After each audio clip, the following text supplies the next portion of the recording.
Sa mundo ng volleyball, malaking pagkakataon para kay Mark Espejo ang paglahok sa FIVB Volleyball Men's World Championship 2025. Hindi lang para maipaglaban ang bandila ng Pilipinas, kundi para na rin maipakita ang kanyang galing sa international stage. Target kasi nitong gawing daan ng torneo upang makaagaw ng pansin ng mga European club at coaches. Ang kanyang pahayag sa exclusive report na ito.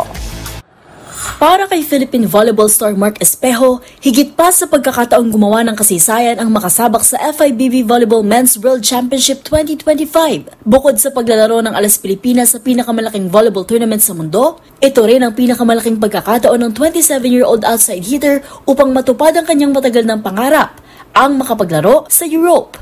Sa isang panayam sa DZRH-TV, inamin ni Espejo na maliban sa paglalaro para sa bansa, gagamitin din ito ang torneo bilang plataforma para maipakita ang kanyang galing sa mga European club at coach. Siguro po, gamitin ko po itong World Championship para mas ma-expose ako sa mga European teams ako kasi isa po sa dream ko yung makapaglaro sa Europe.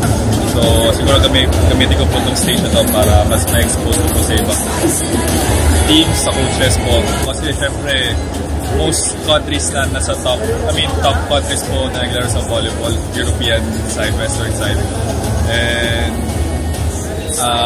for the past 5 years po, 6 years, sa Asia lang po naglalaro. So hopefully, pag na-expose po sa European countries, sana makapaglaro po talaga kasi ayun po yung dream ko. And after that, pwede na ako mag-retire.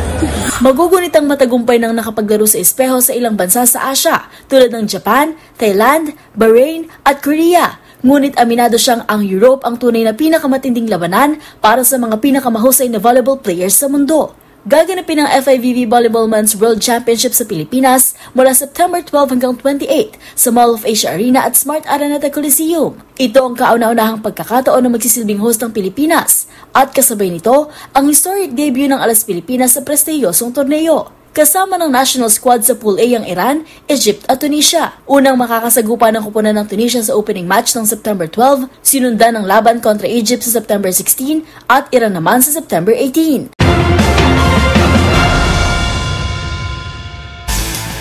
Sa aming pagbabalik, Agatha Wong nasungkit ang bronze sa World Wushu Championship sa Brazil. Manatiling nakatutok sa MBC TV Network News.